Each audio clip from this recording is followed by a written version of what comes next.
ನಮಸ್ಕಾರ. ಎಲ್ಲರಿಗೂ ಸ್ವಂತದ್ದೊಂದು ಮನೆ ಇರಬೇಕು ಅಂತ ಆಸೆ ಇರುತ್ತೆ ಅಲ್ವಾ? ಆ ಒಂದು ಸುಂದರ ಕನಸನ್ನ ನನ್ಸು ಮಾಡೋಕೆ ಸರ್ಕಾರ ಒಂದು ಹೊಸ ಯೋಜನೆ ತಂದಿದೆ. ಅದೇ PMAY ಅರ್ಬನ್ 2.0. ಬನ್ನಿ ಹಾಗಾದ್ರೆ ಈ ಯೋಜನೆ ನಮ್ಮ ಜೀವನವನ್ನ ಹೇಗೆ ಬದಲಾಯಿಸಬಹುದು ಅಂತ ನೋಡೋಣ. ಹೌದು, ತಲೆ ಮೇಲೆ ಒಂದು ಸ್ವಂತ ಸೂರು ಇರಬೇಕು ಅನ್ನೋದು ಎಷ್ಟೋ ಜನರಿಗೆ, ಅದರಲ್ಲೂ ಬಡ ಮತ್ತು ಮಧ್ಯಮ ವರ್ಗದವರಿಗೆ ಇದೊಂದು ದೊಡ್ಡ ಕನಸು. ಇವತ್ತಿನ ಕಾಲದಲ್ಲಂತೂ ಮನೆ ಮಾಡೋದು ಒಂದೇ ಸುಲಭದ ಮಾತೆಯಲ್ಲ. ಆದ್ರೆ ಚಿಂತೆ ಬೇಡ, ಈ ಕನಸನ್ನ ನನ್ಸು ಮಾಡೋಕೆ ಒಂದು ದಾರಿ ಇದೆ. ಆ ಕನಸನ್ನೇ ನಿಜ ಮಾಡೋಕೆ ಕೇಂದ್ರ ಸರ್ಕಾರ ಜಾರಿಗೆ ತಂದಿರೋದೇ ಪ್ರಧಾನಮಂತ್ರಿ ಆವಾಸ್ ಯೋಜನೆ ಅರ್ಬನ್ 2.0. ಬನ್ನಿ ಇದ್ರ ಬಗ್ಗೆ ಪ್ರತಿಯೊಂದು ಡೀಟೇಲ್ಸ್ನ ಈಗ ತಿಳ್ಕೊಳ್ಳೋಣ. ನಿಮ್ಗೆ ಗೊತ್ತಿರ್ಬೋದು, PMAY ಯೋಜನೆ ಈಗಾಗ್ಲೇ ಚಾಲ್ತಿಯಲ್ಲಿದೆ.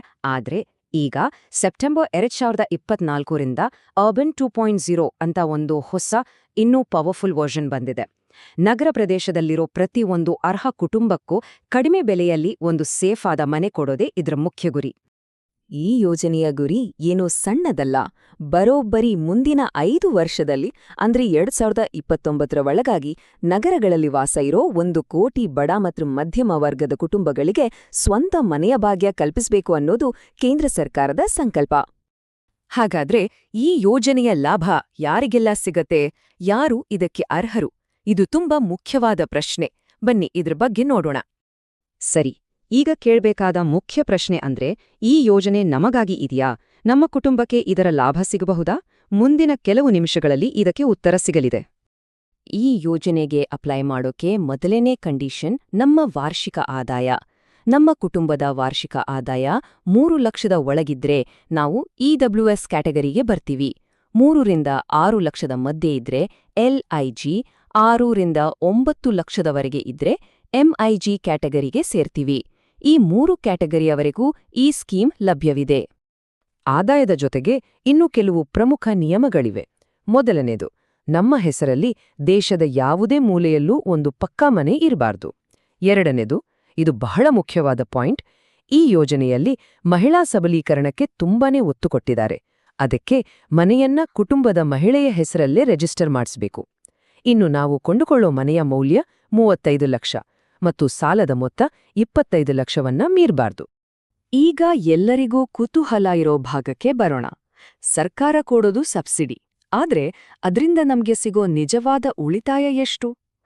ಈ ಲೆಕ್ಕಾಚಾರ ನೋಡಿದ್ರೆ ನಿಜಕ್ಕೂ ಆಶ್ಚರ್ಯ ಆಗುತ್ತೆ. ಈ ಸ್ಕೀಮ್ ಅಡಿಯಲ್ಲಿ ಸರ್ಕಾರ ಹೋಮ್ ಲೋನ್ ಬಡ್ಡಿ ಮೇಲೆ ಗರಿಷ್ಠ ಅಂದ್ರೆ 18 ಲಕ್ಷ ರೂಪಾಯಿ ಸಬ್ಸಿಡಿ ಕೊಡುತ್ತೆ. ಇದು ನಮ್ಗೆ ನೇರವಾಗಿ ಸಿಗೋ ಮೊದಲನೇ ಲಾಭ. ಈಗ ಒಂದು ಇಂಟ್ರೆಸ್ಟಿಂಗ್ ಪ್ರಶ್ನೆ. ಸರ್ಕಾರ ಕೊಡೋದು 1,80,000, ಆದ್ರೆ ಇದ್ರಿಂದ ನಮ್ಗೆ ಸುಮಾರು 4 ಲಕ್ಷ ರೂಪಾಯಿವರೆಗೂ ಲಾಭ ಆಗತ್ತೆ ಅಂತ ಹೇಳ್ದೆ. ಇದು ಹೇಗೆ ಸಾಧ್ಯ? ಇದ್ರಿಂದಿನ ಮ್ಯಾಜಿಕ್ ಏನು? ಬನ್ನಿ ನೋಡೋಣ. ಈ ಲೆಕ್ಕವನ್ನ ಒಮ್ಮೆ ಗಮನವಿಟ್ಟು ನೋಡೋಣ.